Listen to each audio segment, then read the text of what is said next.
Dans ce problème, si je regarde l'équation, j'ai le nombre de fleurs qui dépend du nombre d'heures d'ensoleillement. Alors, le nombre de fleurs dépend du nombre d'heures d'ensoleillement.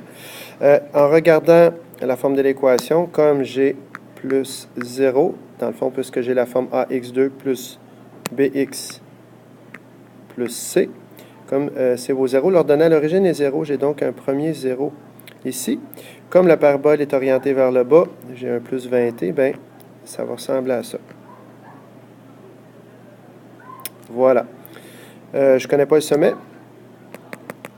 Je ne connais pas non plus le nombre d'heures ici. La question A, c'est quel nombre d'heures d'ensoleillement, quel est le nombre d'heures d'ensoleillement optimal pour la floraison? Quand on dit optimal, c'est qui est le meilleur pour la situation. Optimiser quelque chose, c'est avoir le maximum si c'est ce qu'on veut, ou le minimum si c'est ce qu'on veut. Donc, dans ce cas-ci, le nombre d'heures qui permet un maximum de fleurs d'éclore. Alors, je cherche donc le K. Pour la réponse A, le K est égal à 4AC moins B2 sur 4A. J'ai donc 4 fois moins 1 fois 0 moins B2 qui est 20 au carré sur 4A qui est 4 fois moins 1. Ce qui fait 0 moins 400 sur moins 4, ce qui fait 100. Alors, j'ai 100 fleurs si j'ai un nombre d'heures optimal. Maintenant, on me demande le nombre d'heures d'ensoleillement qui fait éclore 100 fleurs. Bien, en B, voilà, je l'ai la réponse. B, c'est-à-dire c'est moins B sur 2A. Alors, cette fois-ci, je cherche le H. Alors, moins B sur 2A, c'est-à-dire moins 20 sur 2 fois moins 1, ce qui fait 10. Alors, pour 10 heures d'ensoleillement, j'ai 100 fleurs. Ensuite de ça, pour aller chercher l'autre 0, juste pour compléter la situation, bien, comme l'axe de symétrie est toujours exactement au centre, c'est l'axe de symétrie de la parabole, donc qui est entre les deux zéros, eh bien, si j'ai 10 d'écart entre le premier 0 et mon axe de symétrie, j'ai un autre 10 d'écart ici, je peux donc dire que c'est 20. Voilà. Alors, j'ai les zéros. Puis, combien d'heures d'ensoleillement font apparaître 50 fleurs? Alors, cette fois-ci, je vais chercher pour 50 fleurs ici. Il faut comprendre la situation de la façon suivante. C'est que pas de soleil du tout, c'est pas bon, il n'y a pas de fleurs. Mais trop de soleil, ça fait brûler les fleurs, il n'y en a pas, un peu comme dans le désert. Fait qu'à un moment donné, le nombre d'heures d'ensoleillement augmentant, ça fait augmenter le nombre de fleurs.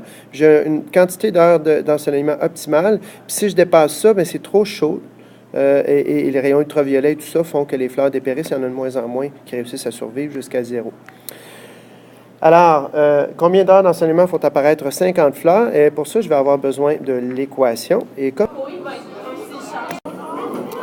Alors, j'ai 50 qui est égal à moins T2 plus 20T. J'ai donc T2 moins 20T plus 50 qui est égal à 0. Bon, comme ce n'est pas un polynôme facile à factoriser, on va avoir recours, pour trouver les zéros, à la formule quadratique suivante. B2 moins 4AC sur 2A. Donc, moins B, j'ai moins 20, plus ou moins racine carrée de B2, donc moins 20 au carré, fois 4, B2 moins, 4 fois 1 fois 50 sur 2 fois 1. Donc, j'ai ici tout de suite mon sommet qui est de 20 sur 2, donc 10 plus ou moins. Ça, c'est 400 moins 4 fois 50, 200. 400 moins 200, racine carrée de 200 sur 2. Ce qui fait 10 plus ou moins. Racine de 100 fois racine carrée de 2 sur 2. Donc 10 plus ou moins. Racine carrée de 100, c'est 10. Divisé par 2, ça fait 5. Donc 5 racine carrée de 2. Et la réponse est 17,07 ou 2,93. Ce sont des heures. Alors, c'est donc à ces endroits-là, 17,07 heures et 2,93 heures qu'on a une utilisation de 50 litres d'eau dans l'usine.